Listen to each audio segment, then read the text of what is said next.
Herzlich willkommen zur ersten Folge Recht vertieft. Heute mit einem Newsbeitrag zu einer Entscheidung des BGH zu allgemeinen Geschäftsbedingungen. Im Rahmen seines Urteils vom 24. März 2022 beschäftigte sich der BGH mit der Nichtigkeit von allgemeinen Geschäftsbedingungen, die zu einer Verjährungsverkürzung führen. Was genau passiert ist, wie und aus welchen Gründen der BGH entschied und welche Relevanz die Entscheidung für das Studium und darüber hinaus hat, wollen wir im Rahmen dieser Folge besprechen. Im Fokus der Entscheidung steht ein Kraftfahrzeug. Genauer genommen ein Kraftfahrzeug, in dessen Motor aufgrund einer temperaturabhängigen Steuerung des Emissionskontrollsystems die Abgasrückführung bei geringen Außentemperaturen zurückgefahren wird. Doch der Kern der Entscheidung liegt im AGB-Recht und hat selbst mit dem Dieselskandal nichts zu tun. Das besagte Kraftfahrzeug wurde am 7. Mai 2015 erstmals zugelassen. Der spätere Kläger erwarb es im Januar 2016 vom späteren Beklagten. Der geschlossene Kaufvertrag beinhaltete folgende, hier vereinfacht wiedergegebene Klausel. Bei Vorführ- und Geschäftsfahrzeugen, und um ein solches handelt es sich beim betreffenden Fahrzeug, beginnt der Lauf der Verjährungsfrist für Sachmängel mit der Erstzulassung laut Eintrag im Fahrzeugbrief. Hier also dem 7. Mai 2015. In jedem Fall bleibt aber eine Verjährungsfrist von einem Jahr erhalten. Nachdem der Kaufvertrag geschlossen wurde, fand am 14. Januar 2016 die Übergabe statt. Und dann passierte einige Zeit nichts, bis zum Dieselskandal. Am 5. Januar 2018 wurde der Kläger wieder aktiv. Per Brief, dem ersten Brief, rügte er den Mangel am Fahrzeug und begehrte Nachlieferung. Das lehnte der Verkäufer jedoch ab. Am 12. Januar 2018 folgte der zweite Brief. In diesem erklärte er deswegen den Rücktritt vom Vertrag und klagte schließlich.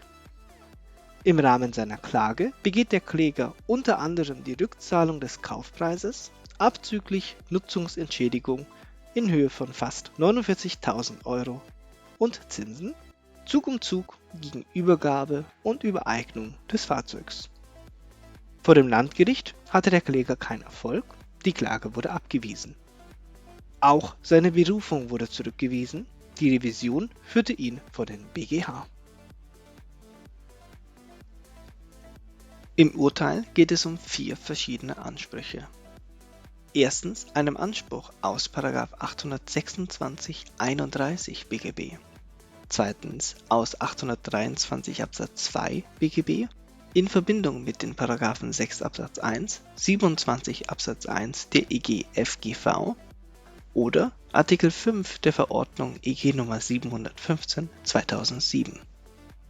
Und drittens aus § 823 Absatz 2 BGB, diesmal in Verbindung mit § 263 Absatz 1 StGB 31 BGB, wegen des Inverkehrbringens des Fahrzeugs.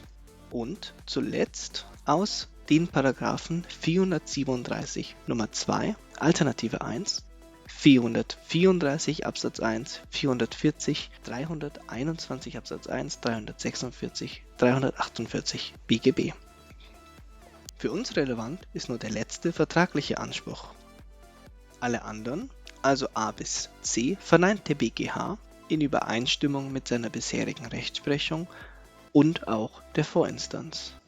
Der vertragliche Anspruch ist besonders wichtig, denn er ist unabhängig vom Dieselskandal, weswegen diese Entscheidung weit relevanter ist und in jeder Situation, wo abgesehen von der Übergabe ein anderer Zeitpunkt relevant sein könnte, eine Rolle spielen kann. In diesem Fall ging es um eine Vorverlegung auf die Erstzulassung, aber auch zum Beispiel das Produktionsdatum eines Elektrogeräts oder einer Batterie könnte im Fokus eines solchen Falles stehen. Die wesentlichen Wertungen würden sich hiervon nicht verändern. Deswegen beschäftigen wir uns im Rahmen dieser Folge mit dem Anspruch aus § 437 Nr. 2 Alternative 1, 434 Absatz 1, 440, 323 Absatz 1, 346, 348 BGB. Ein solcher Anspruch lässt sich in 7 Schritten prüfen. Zunächst muss zwischen den beiden Parteien ein wirksamer Kaufvertrag bestehen.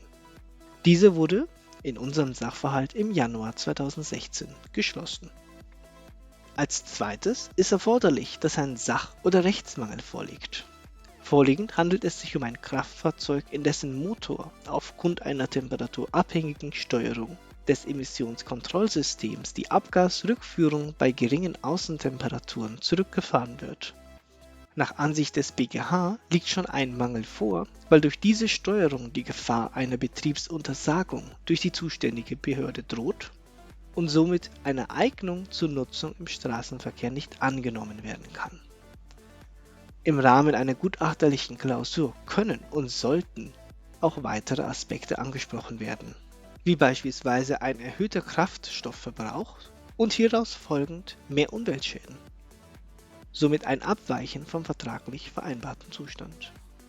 Doch das Vorliegen eines Mangels ist nicht wirklich ein Problem, sodass wir zum nächsten Schritt gehen können, der ebenfalls unproblematisch ist. Nämlich, dass dieser Mangel zum maßgeblichen Zeitpunkt, nämlich dem Gefahrenübergang, vorliegt. Nach den Paragraphen 446, 447 BGB erfolgt der Gefahrenübergang grundsätzlich bei der Übergabe. Da der Mangel begründende Motor bereits zuvor verbaut war, liegt ein Mangel vor dem Gefahrenübergang vor. Als viertes ist nach § 323 Absatz 1 eine Leistungsaufforderung mit angemessener Fristsetzung erforderlich. Auch diese ist gegeben, und zwar durch den ersten Brief, den Brief vom 5. Januar 2018, in welchem der Kläger den Mangel rügt und eine Nachlieferung begehrt. Ob eine ausreichende Frist gesetzt wurde, können wir in diesem Fall offen lassen, weil die Nachlieferung vom Beklagten ausdrücklich abgelehnt wurde. Anschließend müssen wir prüfen, ob der Anspruch vertraglich oder gesetzlich ausgeschlossen ist. Das ist beispielsweise nach § 442 der Fall, wenn der Käufer, hier der Kläger, Kenntnis vom Mangel hat. Doch darauf deutet nichts. Ein Anschluss kann auch nach § 377 HGB vorliegen, nämlich dann, wenn ein Kaufmann seine Rügeobliegenheit verletzt hat. Aber beim Kläger handelt es sich nicht um einen Kaufmann, zumindest nicht bei Abschluss dieses Geschäfts, welches ein Privatgeschäft war. Auch ein Ausschluss wegen Unerheblichkeit der Pflichtverletzung nach § 323 Absatz 5 Satz 2 BGB liegt vorliegend nicht vor, beziehungsweise ist eine andere Ansicht angesichts der drohenden Betriebsuntersagung schwer vertretbar. Eine weitere Voraussetzung ist die Rücktrittserklärung, aber auch diese liegt vor, nämlich im zweiten Brief vom 12. Januar 2018, in welchem der Kläger den Rücktritt erklärt. Ob die Klage erfolgreich ist, hängt somit von der letzten Voraussetzung ab. Und diese erfordert, dass keine Einrede der Unwirksamkeit nach § 218 BGB erhoben werden kann, bzw. erhoben wurde. Im hier relevanten § 218 Absatz 1 Satz 1 BGB heißt es: Der Rücktritt wegen nicht oder nicht vertragsgemäß erbrachter Leistung ist unwirksam, wenn der Anspruch auf die Leistung oder der Nacherfüllungsanspruch verjährt ist und der Schuldner sich hierauf beruft.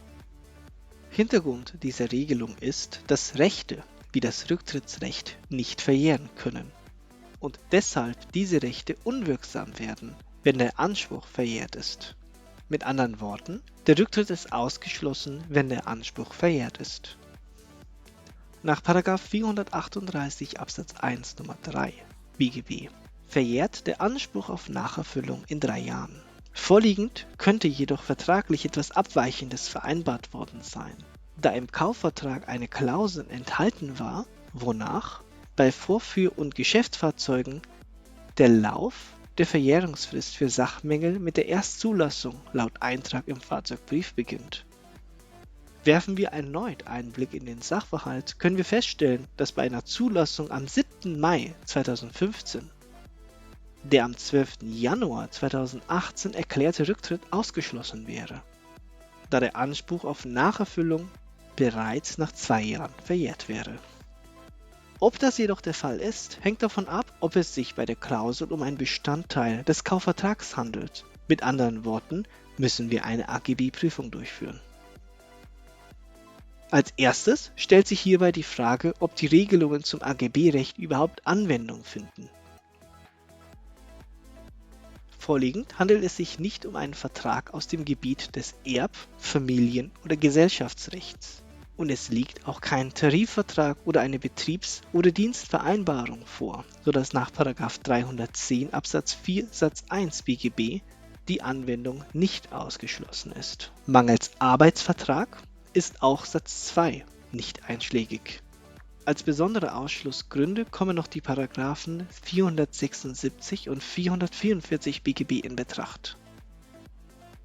Nach § 476 BGB kann sich der Unternehmer auf eine Vereinbarung vor Mitteilung des Mangels, die zum Nachteil des Verbrauchers von den Paragraphen 433 bis 435, 437, 439 bis 441 und 443 BGB abweicht, nicht berufen. Würde die Klausel von den aufgezählten Normen abweichen, wäre somit kein Raum für eine AGB-Kontrolle. Die Berufung des Unternehmers wäre direkt ausgeschlossen. Vorliegend geht es jedoch um eine Abweichung von § 438 BGB und dieser wird in § 476 BGB nicht aufgezählt. Zu beachten ist auch noch § 444 BGB. Dieser erlaubt es dem Verkäufer nicht, sich auf eine Vereinbarung zu berufen, die die Rechte des Käufers bei einem arglistig verschwiegenen Mangel oder einer Beschaffungsgarantie beschränken oder ausschließen. Auch das ist hier nicht der Fall, sodass das AGB-Recht Anwendung findet. Als zweites müssen AGB vorliegen und diese müssen in den Vertrag einbezogen werden. Hierbei sind die Vorschriften der Paragraphen 305, 305a und 305c zu beachten. Vorliegend sind diese jedoch unproblematisch, sodass wir feststellen können, dass es sich bei den Klauseln um AGB handelt und diese in den Vertrag einbezogen worden sind. Im nächsten Schritt muss der Inhalt der AGB ermittelt werden. Zur Wiederholung nochmal die Klausel, die besagt, bei Vorführ- und Geschäftsfahrzeugen beginnt der Lauf der Verjährungsfrist für Sachmängel mit der Erstzulassung laut Eintragung im Fahrzeugbrief. In jedem Fall bleibt aber eine Verjährungsfrist von einem Jahr erhalten. Somit findet mit der Klausel eine Verschiebung des Beginns der Verjährung statt, nämlich vom Zeitpunkt des Gefahrenübergangs der Übergabe auf die Erstzulassung. Im finalen Schritt der Inhaltskontrolle müssen wir nun die Zulässigkeit dieser Norm beurteilen. Zunächst müssen wir feststellen, ob die Inhaltskontrolle überhaupt eröffnet ist. Das ist der Fall, wenn von den Vorschriften der Rechtsordnung abgewichen wird, und das ist hier der Fall, da wie bei Schritt 4 festgestellt, der Beginn der Verjährung verändert wird. Im Folgenden muss überprüft werden, ob gegen ein Klauselverbot nach § 309 BGB, also Klauselverbote ohne Wertungsmöglichkeit, oder ein Klauselverbot nach 308 BGB, also jene mit Wertungsmöglichkeit, verstoßen wurde. Und, falls notwendig, ein Verstoß gegen die Generalklausel des § 307 Absatz 2 Absatz 3 BGB vorliegt. Nachdem wir also zunächst die Eröffnung der Inhaltskontrolle nach § 307 Absatz 3 aufgrund einer Abweichung von den Vorschriften der Rechtsordnung festgestellt haben, können wir nun uns den Klauselverboten ohne Wertungsmöglichkeit nach § 309 und dann mit Wertungsmöglichkeit nach § 308 BGB widmen. Dabei sollte uns § 309 Nummer 7a und b auffallen. In 309 heißt es, vollständig gelesen, auch soweit eine Abweichung von den gesetzlichen Vorschriften zulässig ist ist in allgemeinen Geschäftsbedingungen unwirksam ein Ausschluss oder eine Begrenzung der Haftung für Schäden aus der Verletzung des Lebens, des Körpers oder der Gesundheit, die auf eine fahrlässige Pflichtverletzung des Verwenders oder einer vorsätzlichen oder fahrlässigen Pflichtverletzung eines gesetzlichen Vertreters oder Erfüllungsgehilfen des Verwenders beruhen. Und nach Nummer B ein Ausschluss oder eine Begrenzung der Haftung für sonstige Schäden, die auf einer grob fahrlässigen Pflichtverletzung des Verwenders oder auf einer vorsätzlichen oder grob fahrlässigen Pflichtverletzung eines gesetzlichen Vertreters oder Erfüllungsgehilfen des Verwenders beruhen.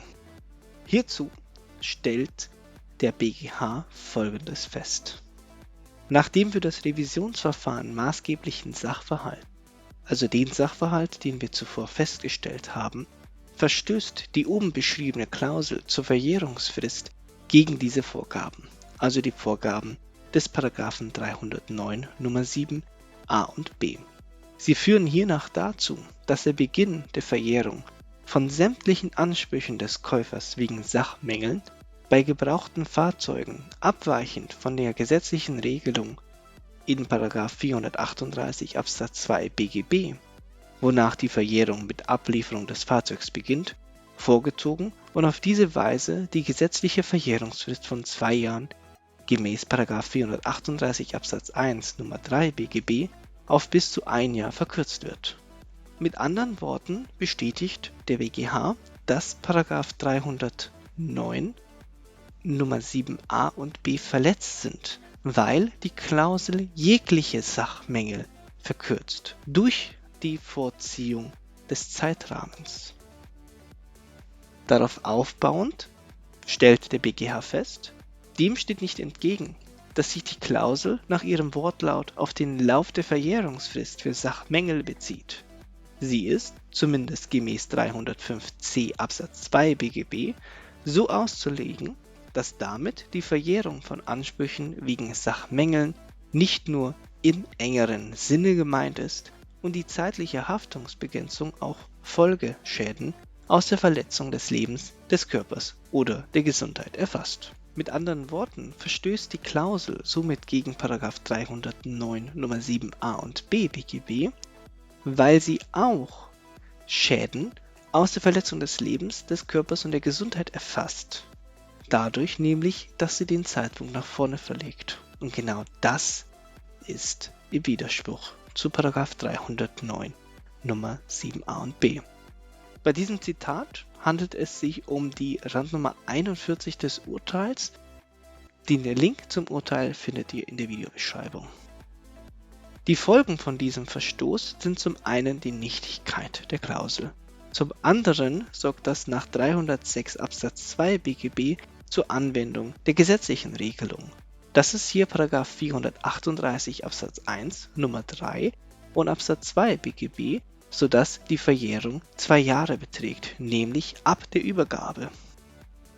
Da in diesem Sachverhalt nicht klar war, wann genau dem Beklagten die Mitteilung über den Rücktritt zugegangen ist, nämlich vor oder nach der Verjährung, verwies der BGH die Sache an das Berufungsgericht zur neuen Verhandlung in Entscheidung zurück, nämlich nach dem § 562 Absatz 1, 563 Absatz 1 Satz 1 ZPO.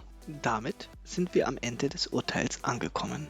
Möchtest du noch etwas nachlesen oder eine der vorherigen Übersichten herunterladen, findest du auf unserer Webseite einen Artikel zu dieser Entscheidung. Der Link ist auch in der Beschreibung. Dort hast du auch die Möglichkeit, dich mit anderen auszutauschen und findest weitere Videos und Artikel. Ich hoffe, dir hat die erste Folge recht vertieft gefallen und würde mich sehr über eine Rückmeldung in den Kommentaren freuen. Ansonsten danke ich dir für deine Aufmerksamkeit. Bis zum nächsten Mal.